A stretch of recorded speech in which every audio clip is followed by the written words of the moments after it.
प्रधानमंत्री नरेंद्र मोदी ने शुक्रवार को यूक्रेन के राष्ट्रपति ज़ेलेंस्की से कीव में मुलाकात की। ये मुलाकात युद्धग्रस्त देश की ऐतिहासिक यात्रा का एक हिस्सा थी। प्रधानमंत्री ने ज़ेलेंस्की को गले लगाया और उनके कंधे पर हाथ रखा। इस दौरान ज़ेलेंस्की भावुक हो गए जब दोनों ने मारे गए बच्चों को मार्टरोलॉजिस्ट एक्सपोजिशन में श्रद्धांजलि दी। इसके बाद दोनों नेताओं के बीच उच्च स्तरीय बातचीत भी शुरू हुई, जिसमें सभी की नजरें रूस यूक्रेन युद्ध पर मोदी की स्थिति पर ही थी। ये 2022 में रूस के यूक्रेन पर आक्रमण के बाद से भारत की ओर से पहला उच्च स्तरीय दौरा है। इससे एक महीने पहले मोदी ने रूस का दौरा किया था और राष्ट्रपति व्लादिमीर पुतिन से मुलाकात भी की थी। तब ज़ेलेंस्की ने मोदी की पुतिन से मुलाकात की आलोचना की थी। आपको बता दें कि प्रधानमंत्री नरेंद्र मोदी पोलैंड से 10 घंटे का सफर करने के बाद कीव पहुंचे और यूक्रेनी अधिकारियों और भारतीय समुदाय से भी मिले।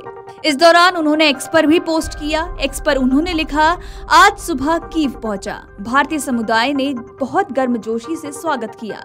प्रधानमंत्री यूक्रेन दौरे में राजनीति, व्यापार, आर्थिक निवेश, शिक्षा, सांस्कृतिक आदान प्रदान और मानवीय सहायता जैसे द्विपक्षीय संबंधों के विभिन्न पहलुओं पर चर्चा करेंगे। भारत संघर्ष के जल्द समाधान के लिए संवाद और कूटनीति की अपनी स्थिति को दोहराने की कोशिश करेगा।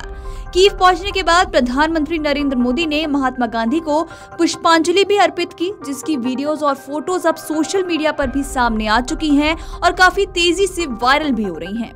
इसी बीच आपको बता दें कि राष्ट्रपति ज़ेलेंस्की से मुलाकात के बाद नरेंद्र मोदी ने एक्स पर ट्वीट भी किया है। पीएम नरेंद्र मोदी ने लिखा कि मैंने और राष्ट्रपति ज़ेलेंस्की ने कीव में मार्टरोलॉजिस्ट प्रदर्शनी में श्रद्धांजलि अर्पित की। उन्होंने लिखा कि रूस यूक्रेन संघर्ष विशेष रूप से बच्चों के लिए विनाशकारी है। इस संघर्ष में जान गंवाने वाले बच्चों के परिवारों के साथ मेरी संवेदनाएं हैं।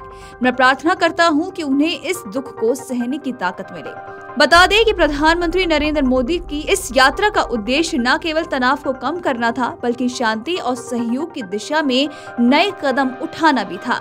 पूर्व भारतीय राजदूत स्कंद रंजन तयाल का कहना है कि पीएम मोदी ज़ेलेंस्की को ये संदेश देंगे कि भारत यूक्रेन के लोगों के साथ दोस्ती और सहयोग के पथ पर चलने के लिए तैयार है। आपको बता दें कि पीएम नरेंद्र मोदी का ये दौरा केवल 7 घंटे का ही था, लेकिन इन कुछ ही घंटों में उन्होंने यूक्रेन के लोगों के दिलों में एक गहरी छाप छोड़ दी है।